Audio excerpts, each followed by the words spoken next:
$1 million baby. My first experience with life. When you are young, you don't think about death. You don't think about the people you love and how they won't be with you forever. It's in the movies or you read about it in books. It's on the news every day. But until you experience the loss of a loved one, it never seems real. Life seems like it will never end, like it's intangible. Death, sickness, accidents, disease, they all seem like something that happens to other people. I was 11 when I experienced my first significant loss. The person I had been close to, my gram, was no longer there. She wasn't my gram by blood, but she was family to me. I grew up in the Oliver Watson home, which was a unique experience compared to most children. The Oliver Watson home was a large, white, two-story colonial house built in the 1800s. It was just under 3,000 square feet and had 7 bedrooms, a kitchen, pantry, dining room, living room on both floors, and a secret stairwell. I spent many hours in that secret stairwell playing hide and seek and other imaginary games. There was a large screened-in porch, which I often hid underneath. The work shed out back was where my father would do his woodwork, listening to his old country music and sipping his Budweiser bottle, the smell of sawdust wafting in the air. Just the scent of sawdust brings me back there. There were cows kept in the large barn out back. We would often get phone calls from the neighbors inquiring if we had recently lost our cow, as someone had spotted it walking down the road, roaming through the neighborhood. A garden ran along the side of the house where my dad would tend to his tomatoes and radishes. Across from the garden grew honeysuckle bushes. I would pick off the flowers and suck out the sweet juices.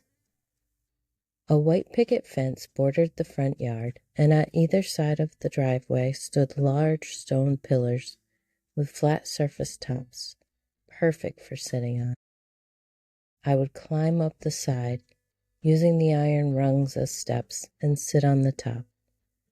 Watching and waving to the neighbors, I felt I was on top of the world. When I went back as an adult, however, I realized it wasn't that big.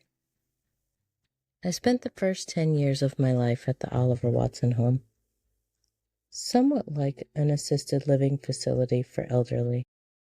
It housed 4 elderly people who lived downstairs, and my family and I lived upstairs. My mother was the caretaker and did all the cooking, cleaning, and laundry. She would take the residents on appointments and tend to their needs. But for the most part, the residents could take care of themselves. Over time, many residents came and went. There was Arthur, a Polish man who told painfully horrible jokes. The same ones, over and over and over again.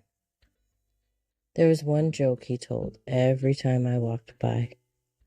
"What did the cow say to the farmer?" he asked. "Hurry and milk me so I can chew my cud." Ha ha ha. As an adult, it was the worst joke ever. And as a kid, I didn't understand it, so I didn't know how painfully bad it was. This is most likely why, at the early age of 5, I had nicknamed him Arthuritis. One night, my mother awoke to a male resident taking a shower in my child-sized coat. Don't ask me how he ever fit into a 5-year-old little girl's coat, or why he was wearing it with nothing else underneath it. Maybe I should ask why he was wearing a coat in the shower. It must have been quite the sight for my mother to wake up to. There was Herb, who was always reading the paper or sitting in his car. He was the only resident who had his own car.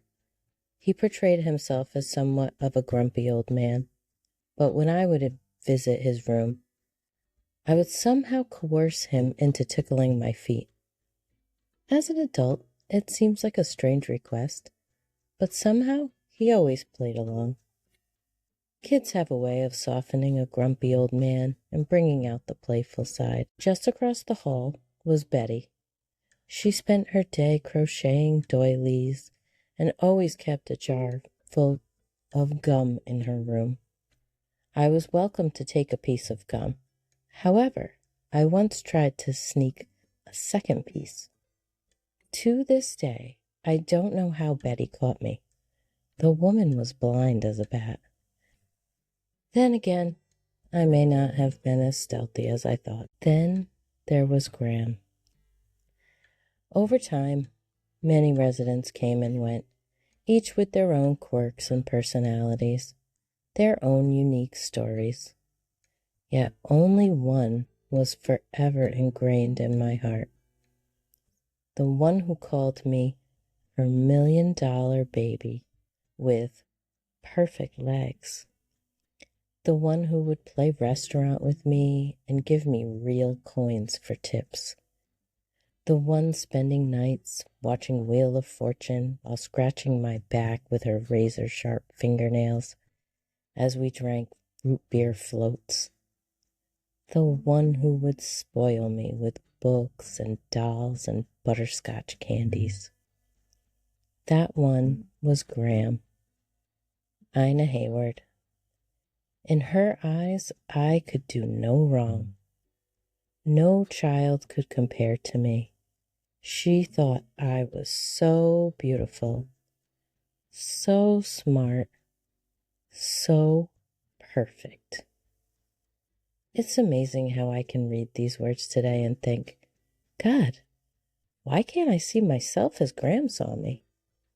As women and humans, it can take us decades to be okay with being our perfectly flawed selves. And some never do. But Graham, she loved me to death. She may not have been blood, but she was part of my life.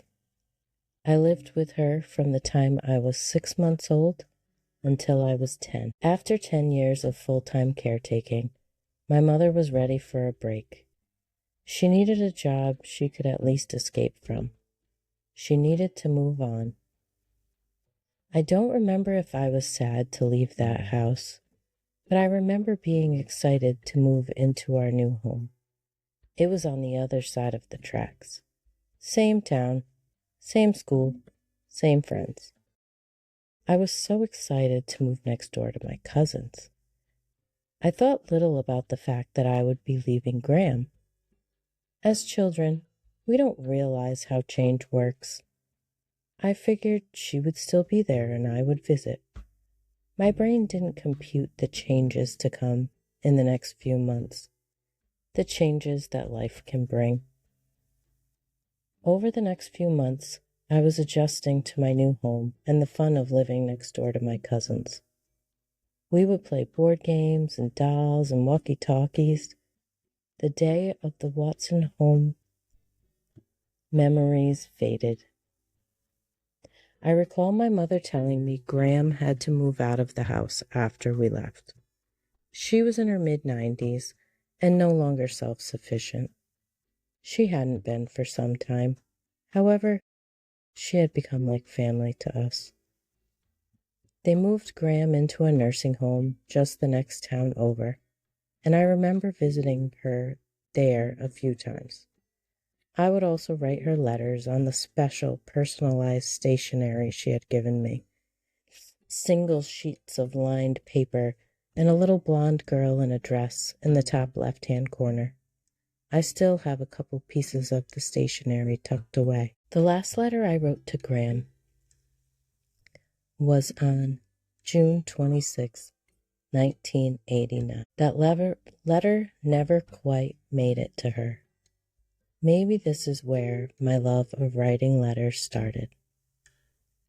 It was early summer, a June day, and I had just returned from day camp when my mom delivered the news. I clearly remember standing in the driveway, basketball in my hand, while I practiced my shooting skills. My reaction or what happened after isn't clear in my memory. I'm told there was a memorial, but I recall little else. The details are not clear in my memory. What I remember is the gradual procession of our lives drifting apart, which in retrospect was a positive thing. It was the moment I realized people won't always be with you, that sometimes we hold on to the tangible gifts people give us only because we are afraid of the intangible memories leaving us. When someone is such a monumental part of our lives, they are never gone or forgotten. No matter how much time passes, they are ingrained in our hearts. When someone has touched our souls and left footprints on the sands of our lives, they will never leave our memory. Even today, over 30 years later, I can close my eyes and smell the sweet honeysuckle outside the window, feel her razor-sharp fingernails on my back, and picture her in her recliner rocker, with her navy blue dress covered in white polka dots, Walker in front of her. And if I listen closely, I can hear her in a soft whisper calling me her $1 million baby one more time.